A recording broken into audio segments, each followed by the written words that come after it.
itu dijelaskan bahwa Nabi ketika mengunjungi jenazah Abu Salamah itu dicium oleh Nabi dengan Abu Salamah. Jadi kalau ada sahabat kita meninggal nanti boleh kita cium keningnya. Kan ini kita dah lama nih kan bermasyarakat bersosial kan. Siapa yang dulu misal Pak Jos dulu kan terbujur misalnya.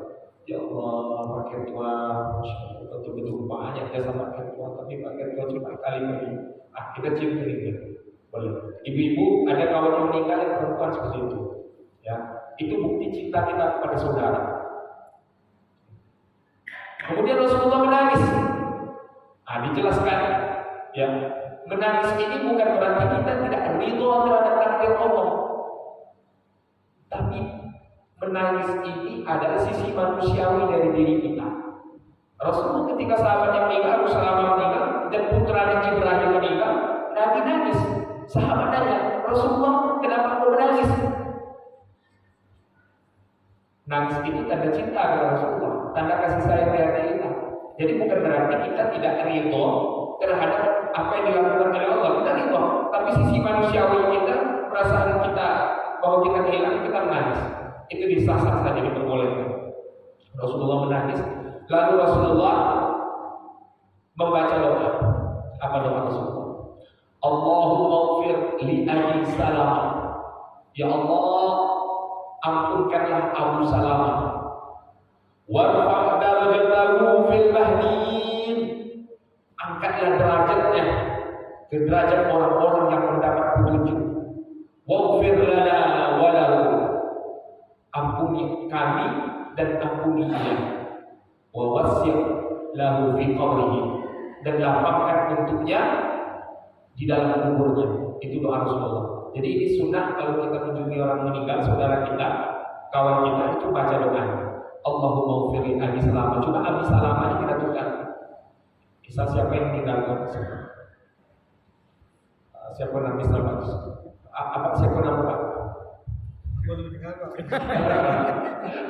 Siapa kira-kira? Misal setifta misalnya. Contoh misalnya, jangan takut pula deh. Ada jamaah saya berpelatihan di penyelenggaraan jenazah, kan ini berlangsung nanti berlanjut dengan praktek menyelenggarakan jenazah, cara memandikan, mengafani. Ada jamaah saya, dia siap menjadi apa? Modelnya Pak. Iya jadi mayatnya. Dan di sini nanti kita siapa nanti nih jadi model kan takut Pak. Karena kita nanti takut nggak jadi model lagi Pak. Asli nanti. Ya, jadi nggak perlu takut.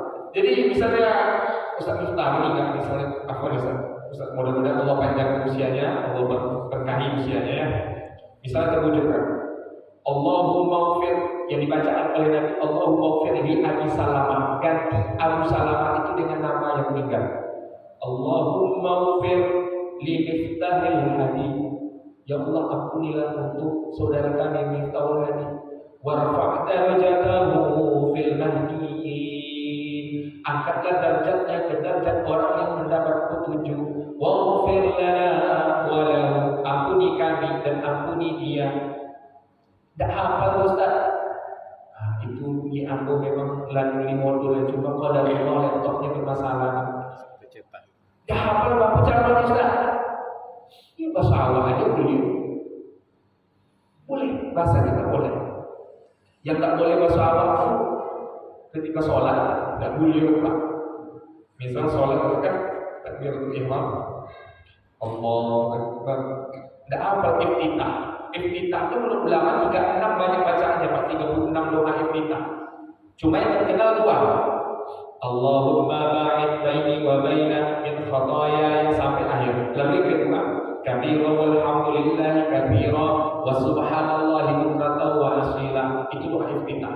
Tak boleh kita baca doa iftitah pakai bahasa selain bahasa Arab, tak boleh.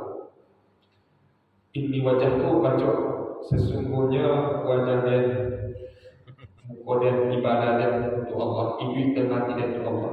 Tidak ada syarikat baginya. Wa bizalika, dan karena itu wa ana minal muslimin, dan termasuk orang Islam. Ada boleh. Tapi kalau di luar sholat berdoa kan boleh, nggak bisa berbahasa bahasa kita saja. meninggal misal saudara kita, ibu-ibu meninggal, misal nama tetangga kita, saudara kita yang perempuan Nur, si Nur misalnya, Nur Mahmuda, meninggal Nur. Allahumma ufir li ruhi Nur Mahmuda warfa' darajataha fil mahdiyin wa ufir lana wa laha. Jadi itu yang baca di sholat. InsyaAllah mudah-mudahan Ambo sehat kembali, bisa Ambo pray InsyaAllah doanya. Itu yang dibaca ya ketika kita menjenguk saudara kita yang telah meninggal dunia. Nah, ini saya masuk sedikit nih, sesuatu yang diikhtilafkan di tengah masyarakat kita. Bagaimana hukumnya kalau kita baca Yasin ketika orang meninggal? Ini, Masya Allah, sering terjadi perdebatan. Ada hadisnya, ya, walaupun sebagian ulama mendhaifkan hadis ini. Iqra'u surat Yasin 'inda mautikum. Bacalah surat Yasin di dekat orang yang meninggal di antara ada dalam. Tapi bagi saudara kita, misalnya bagi ibu-ibu, bapak-bapak yang melihat hadis ini dhaif, nggak mau mengamalkan, tidak ada masalah. Tapi bagi bapak-bapak, ibu-ibu yang mengamalkan hadis ini, yang ingin baca Yasin, inilah dalilnya, ya, membaca Yasin dekat orang yang meninggal dunia. Ya. Nah, saya keluar dari ikhtilaf. Kalau bapak-bapak mau baca Yasin, silakan. Ya, ini dalilnya.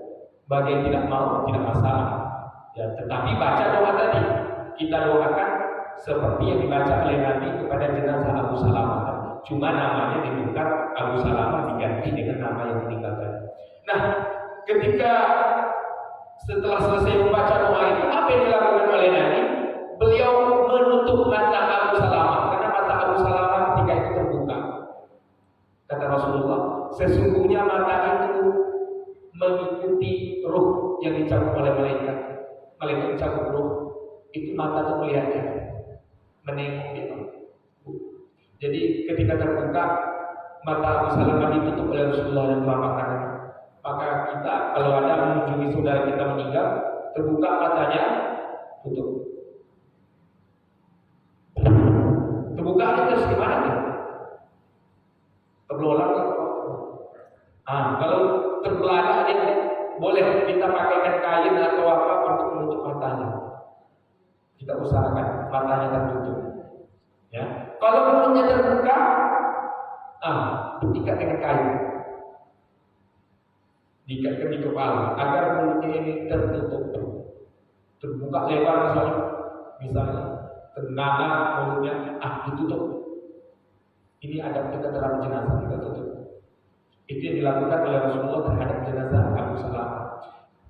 Kemudian bapak-bapak, ibu-ibu yang dirahmati Allah, ya, setelah seseorang itu sudah dipastikan meninggal, ya, udah terbujur kaku, maka baru kita laksanakan fardhu kifayah, yaitu perintah Allah dan Rasulnya yang harus kita lakukan terhadap jenazah seorang muslim. Dan ingat, dalam menyelenggarakan jenazah seorang muslim, pesan Rasulullah, wa asri'u bil janazah, percepatlah ya dalam penyelenggaraan jenazah.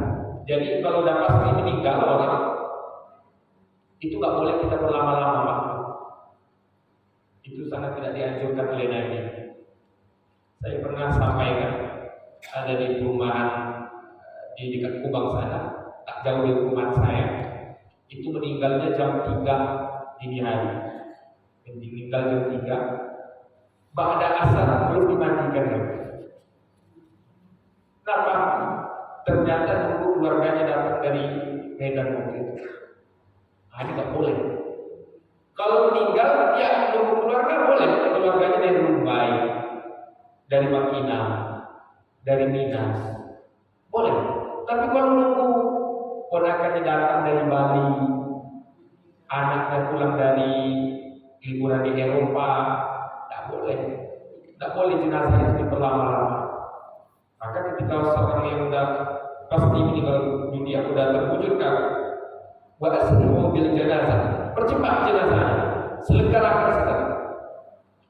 Nauzubillah, tak boleh kita melama-lamakan jenazah. Nah, Bapak Ibu yang dirahmati Allah Subhanahu wa taala, ketika seseorang sudah meninggal dunia, sudah mentakbiri jenazah tersebut. Fardu kifayah ini, kalau dalam fikih, istilah fikih fardu ini adalah kewajiban kifayah yang bisa diwakilkan kepada umat Islam yang lain. Makna fardu kifayah adalah suatu kewajiban yang apabila dilakukan oleh sebagian muslim maka terlepaslah kewajiban muslim yang lain. Berbeda dengan fardu ain. Fardu ain itu adalah kewajiban setiap diri. Ain itu artinya mata. Jadi setiap, kalau kita terjemahkan, setiap diri. Nah, kalau orang Arab kan bilang setiap diri itu ain itu standarnya mata. Kalau kita kan standarnya apa, Pak? Kepala. Ya, per kepala berarti setiap orang membayar 10.000 per kepala. Jadi kalau kita bahasanya itu memakai kepala. Kalau bahasa Arab itu ain. Berarti ain itu ya setiap diri, setiap orang. Jadi kalau fardu ain berarti kewajiban setiap diri. Tidak bisa diwakil-wakilkan. Subuh, zuhur, asar, maghrib, isya itu tidak bisa diwakilkan fardu ain. Ada fardu yang bisa diwakilkan, itu fardu kifayah. Jadi, tapi kalau tidak ada yang bisa menyelenggarakan jenazah satupun di tempat kita, ya di luar juga tidak ada satupun, tak pandai, takut, maka semua kita berdosa di sisi Allah. Alhamdulillah. Berbeda jenazah muslim dengan non muslim. Kalau jenazah non muslim tidak ada kewajiban kita untuk menyelenggarakan jenazah. Tidak ada kewajiban.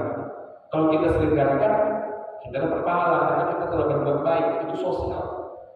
Ya, daripada dia membusuk, kita selenggarakan jenazah dengan cara yang baik, kita berpahala. Tapi tidak ada kewajiban kita harus mengafaninya, memandikannya dan sebagainya. Tapi kalau jenazah seorang muslim itu wajib. Muslim itu apa?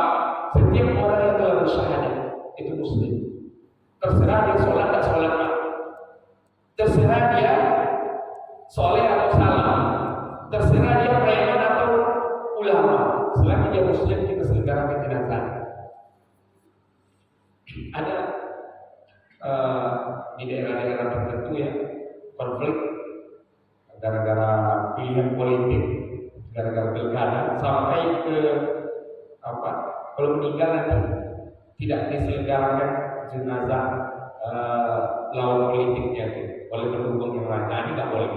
Setiap orang muslim udah mengucapkan la ilaha illallah Muhammadur Rasulullah, berarti dia muslim, wajib kita selenggarakan jenazah. Walaupun dia masuk Islam 3 menit atau 2 menit sebelum meninggal dunia, sakaratul maut, baru dia mengucapkan la ilaha illallah Muhammadur Rasulullah, meninggal. Dan dia Islam, harus kita selenggarakan jenazah.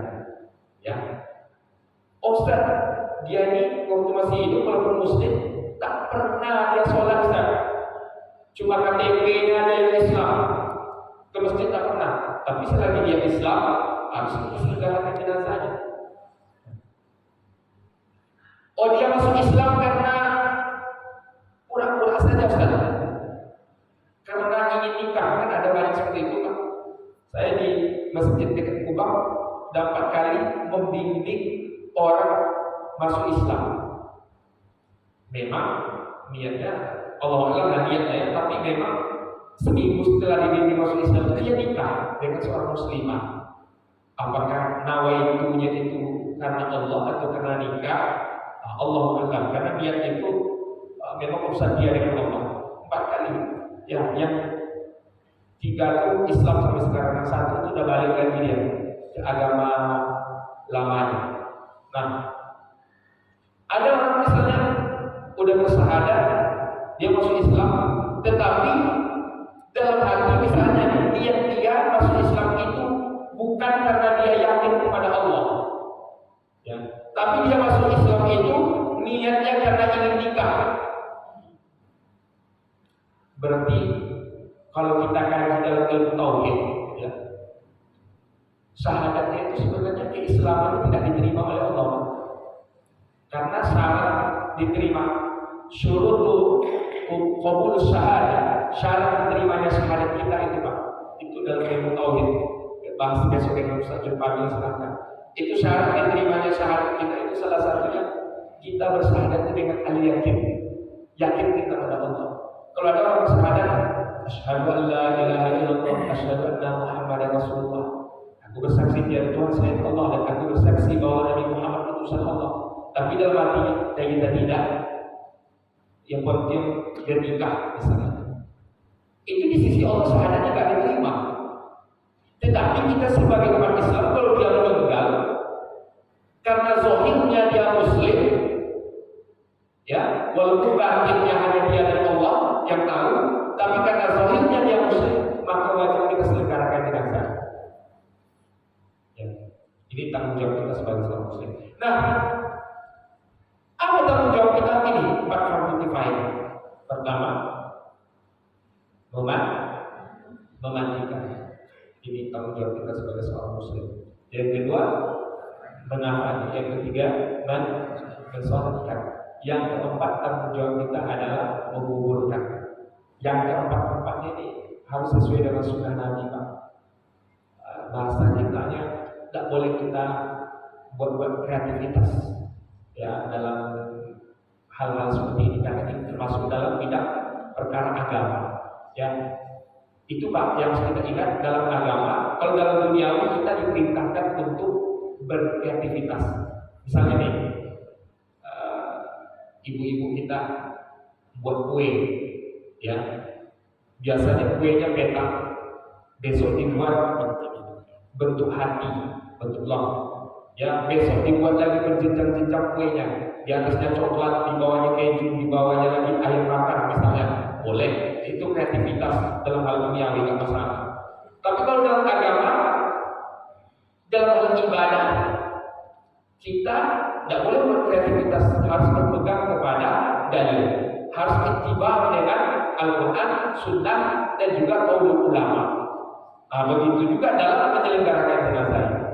Kita bagaimana dilakukan oleh Rasul dan para sahabatnya, para tabi'in, ya, dan juga ahlul Madinah, orang-orang Madinah, ya seperti itu kita ikuti.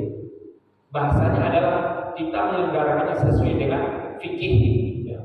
Nah, Bapak Ibu yang dirahmati Allah, kalau seorang muda meninggal dunia, itu jenazahnya dibawa ke tempat pemandian. Pertanyaannya, sebelum dimandikan, siapa yang berhak memandikan jenazah? Dan keluarga. Nah, keluarga di sini adalah mahramnya jenazah. Nah, ini kita ingat. Apa beda mahram jo muhrim dan muhrim? Apa bukan? Kan mana muhrim? Mahram atau muhrim? Abu? Kan mahram yang memandikan itu mahram. Ada yang muhrim. Nah, muhrim ini kalau dalam bahasa Arab itu isim fa'il, artinya orang yang berihram. Yang betulnya apa? Mahram. Mahram itu orang yang haram kita menjalin hubungan pernikahan dengannya. Jadi dengan mahram kita itu kita nggak boleh menjalin hubungan pernikahan. Ini disebut dengan mahram. Nah, orang yang berhak memandikan jenazah itu adalah mahramnya. Ya, siapa mahram kita? Mahram kita itu 3. Yang pertama, mahram karena keturunan. Yang kedua, mahram karena persusuan. Yang ketiga, mahram karena pernikahan. Mahram karena keturunan siapa? Hurrimat alaikum ummahatukum, ibu-ibumu. Berarti ibu-ibumu ini maksudnya ama awak terus tolikan deh, ama nenek terus karas. Ini mahram kita. Berarti kalau ama awak meninggal, awak berhak memandikannya. Ya. Begitu juga ibu-ibu, kalau ayah meninggal, boleh memandikannya, karena manusia memandikannya. Karena mahram itu yang lebih baik. Kenapa? Karena kalau keluarga yang memandikannya, mahram memandikannya, lebih terjaga airnya. Tidak ada kan ibu-ibu siap mandikan jenazah yang jenazah yang udis, tidak ada. Tapi kalau orang lain bisa jadi diceritakan aibnya. Maka sebaiknya mandikan jenazah itu adalah mahramnya jenazah. Ibu, ya kalau kita laki-laki ibu-ibu kita. Bapak-bapak kalau ibu-ibu berarti ayah. Lalu siapa lagi mahramnya? Wa ammatuhu, ya, ammah itu bibi, ya, bibi kita, baik itu bibi sebelah ayah, ya, wa khalatuhu bibi sebelah ibu, itu mahram kita. Contohnya saya nih punya bibi itu saudara ibu, bahasa awalnya apa tuh? Etek, amak itu kan juga dia amak. Kalau amai tidak boleh dulu. Amai itu kan istri paman. Istri paman mahram enggak? Enggak mahram. Enggak mahram. Ya, kalau amai itu kan istri paman. Walaupun dipanggil bibi juga dalam bahasa Indonesia, tapi bukan mahram. Jadi kalau meninggal ibu kita, tante kita, bibi kita sebelah ibu itu boleh kita mandikan jenazah. Lalu bibi sebelah ayah, ya boleh. Bapak-bapak punya ayah, ayahnya itu punya adik perempuan, itu kan bibi kita. Walaupun usianya mungkin di bawah kita. Ada nggak pernah bapak-bapak lihat bibi di bawah dia usia? Ada. Apa lah bau umur lah gaib lah.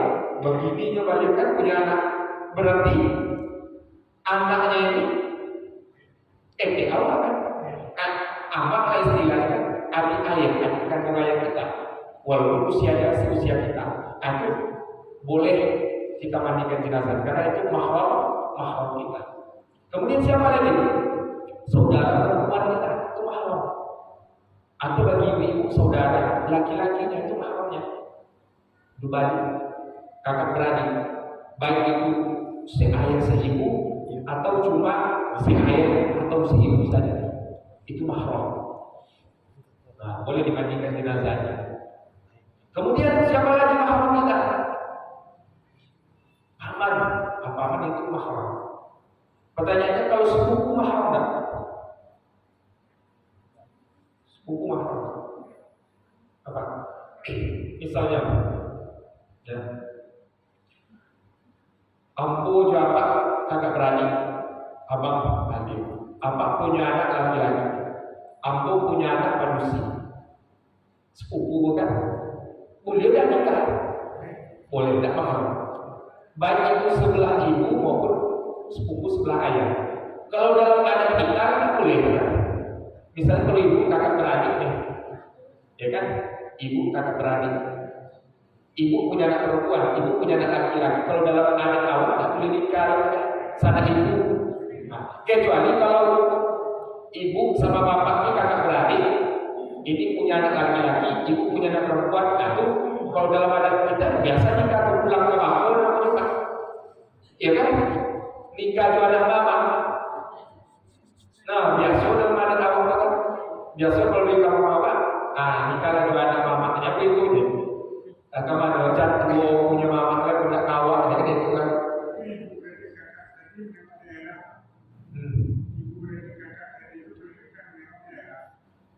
Iya. Kalau dalam Islam boleh Pak. Ya karena sepupu itu bukan mahram. Maka kalau mahram sepupu tidak boleh memandikan jenazah yang berlawanan jenis dengan kita ya, tidak boleh. Ini mahram karena keturunan. Ya, mahram karena keturunan. Ada mahram karena persusuan. Sebab itu ibu susu kita. Ya, ibu susu itu mahram. Berapa kali susuan? Para ulama berbeda pendapat. Ada yang mengatakan 5 kali susuan, ada yang mengatakan 2 kali susuan itu sudah jadi mahram. Jadi mungkin untuk menyebutkan antara misalnya kami kakak beradik punya anak perempuan, Jadi punya laki-laki. boleh nikah. Ya, ini nggak mahram Pak. Pokoknya sepupu itu nggak mahram.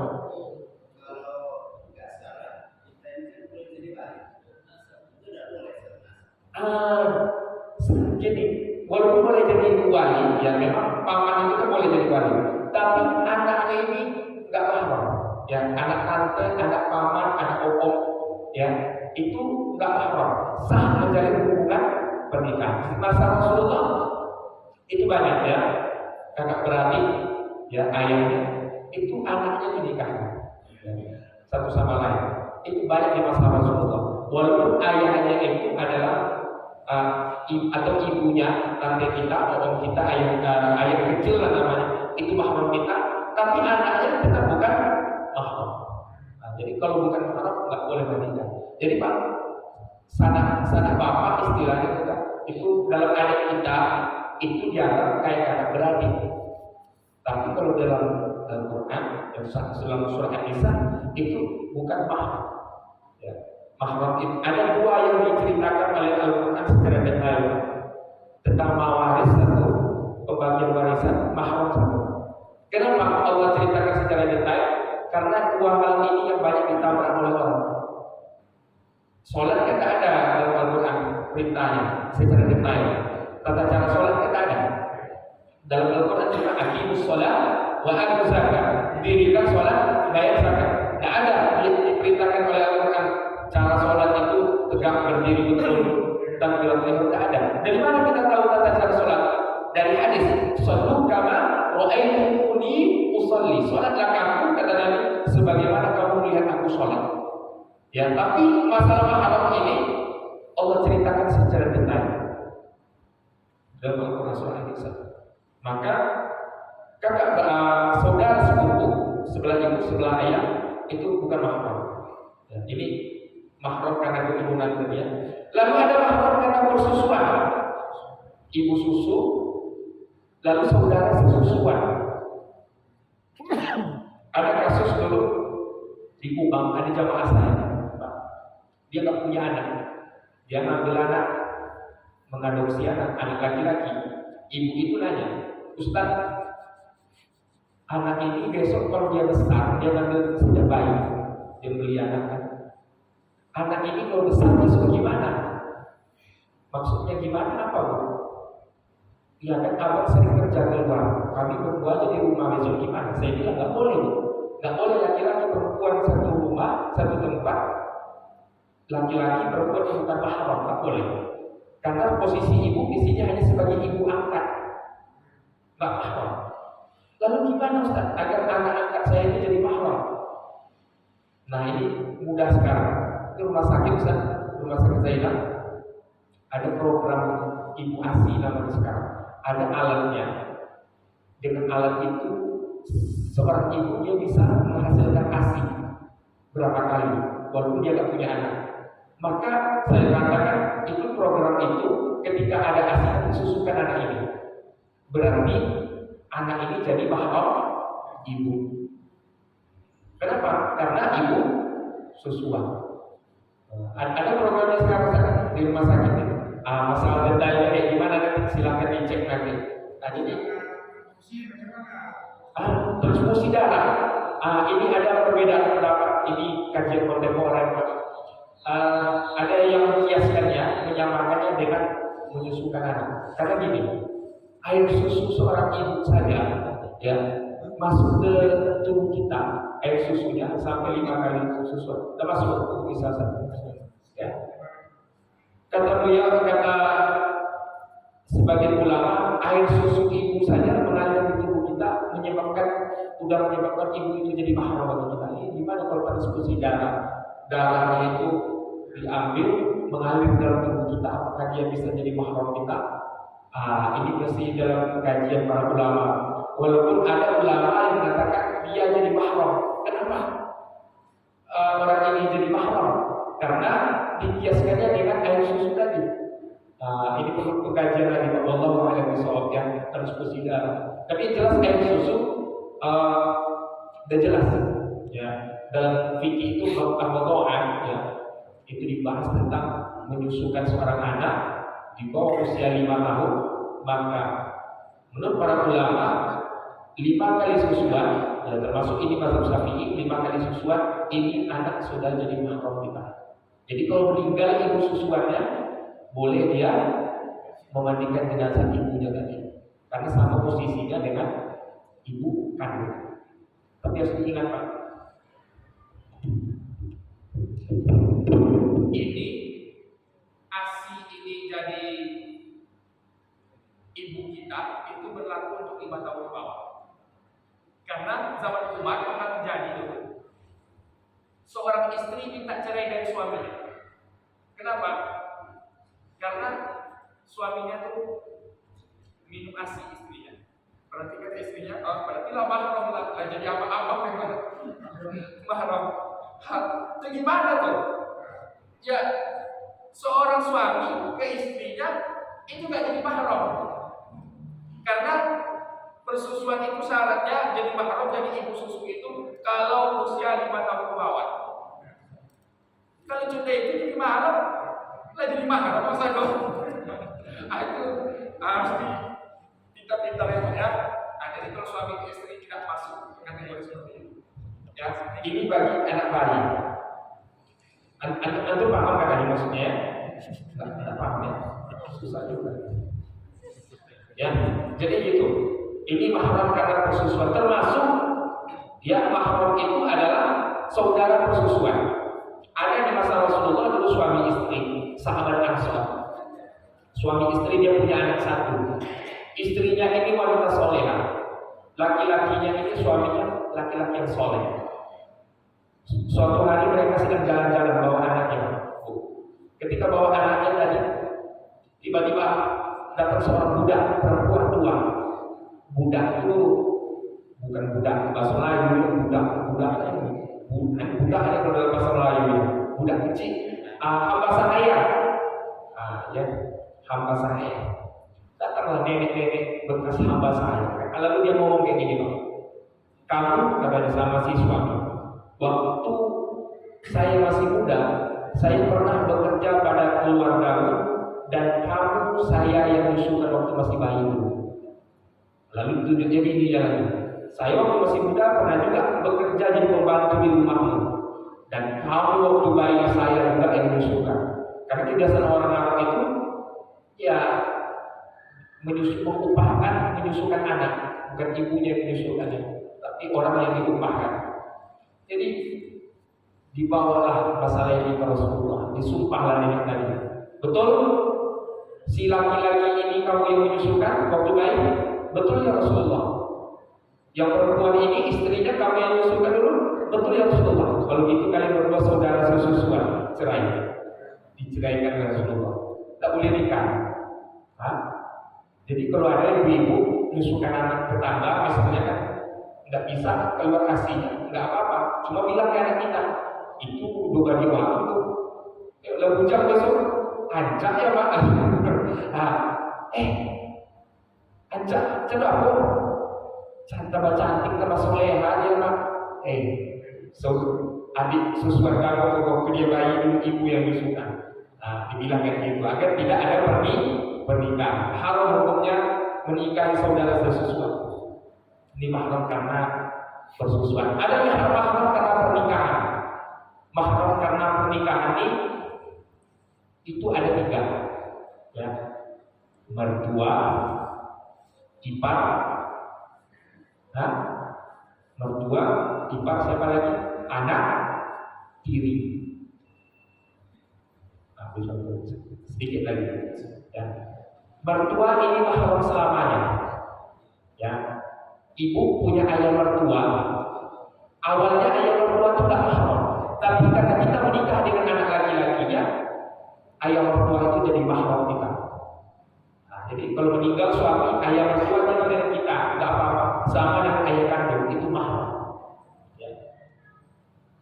Kemudian ibu mertua mahram. Kalau tidak ada orang mandikannya, tidak ada yang bisa memandikannya, bisa kita mandikan ibu mertua, ayah mertua. Enggak apa-apa. Kenapa? Mahram. Lalu siapa lagi mahram? Anak tiri itu mahram. Ya. Kapan anak tiri jadi mahram? Ketika seorang laki-laki menikahi ibunya, sudah melakukan hubungan suami istri, maka anak dari perempuan ini, kalau dia janda, anak gadisnya itu mahram. Enggak boleh dinikahi. Mahram selama-lamanya. Ya. Lalu siapa lagi mahram? Ipar. Tapi ipar ini mahram sementara.